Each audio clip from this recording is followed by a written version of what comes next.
আমরা দেখেছি যে মুনাজাতে একটি অবৈধ সরকারের প্রধানের এবং একটি পরিবারকে কেন্দ্র করে মুনাজাত হতো।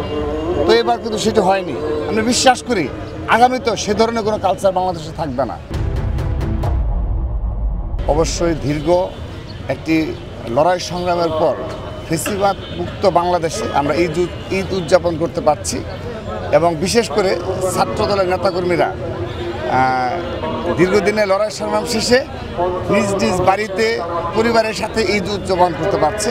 আমরা মুক্ত পরিবেশে ঈদ উদযাপন করছি এবং দেখেন বিগত সময়ে আমরা যেটা দেখেছি যে এই বাইতুল মোকাররম মসজিদ সহ বাংলাদেশের সকল এই মসজিদগুলোতে সামনে অনেক বিপুল সংখ্যক পুলিশের উপস্থিতি দেখতাম যে তারা না জানি এই দেশে কোনো যুদ্ধ অবস্থা চলে কিনা।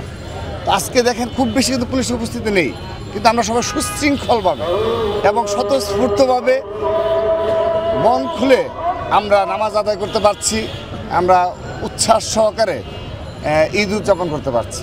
তো অবশ্যই এটি আমাদের দীর্ঘদিনের লড়াই সংগ্রামের ফসল এবং আজকের এই দিনে বিশেষ করে আমরা দোয়া করেছি জুলাই আগস্টে যারা শহীদ হয়েছে তাদের আত্মার মাগফিরাত কামনা করেছি এবং বিগত 15.5 বছরে ছাত্রদলের যে সকল নেতাকর্মী শহীদ হয়েছে, জীবন দিয়েছে এবং অনেকে এখনও পঙ্গুত্ব বরণ করে তারা এই নামাজ আদায় করতে আসতে পারেনি। বিশেষ করে জুলাই আগস্টে অনেকে হাসপাতালে রয়েছে, তাদের সবার সুস্থতা কামনা করছি। বিশেষ করে যারা শহীদ হয়েছে তাদের পরিবারের প্রতি সমবেদনা জ্ঞাপন করছি।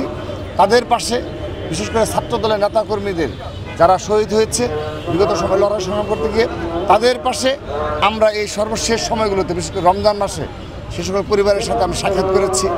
সকল পরিবারের সাথে আমরা চেষ্টা করছি সাক্ষাৎ করার জন্য এবং বিশেষ করে বিএনপির ভারপ্রাপ্ত চেয়ারম্যান জনাব তারেক রহমানও তার একটি প্রচেষ্টা ছিল বিগত সময়ে নেয় যে সেই সকল পরিবারের পাশে দাঁড়ানোর জন্য। তো আমরা দাঁড়িয়েছি এবং তাদের প্রতি সমবেদনা জ্ঞাপন করছি। তাদের এই আত্মত্যাগের আত্মদানের বিনিময়ে আমরা এই মুক্তভাবে ঈদ উদযাপন করতে পারছি।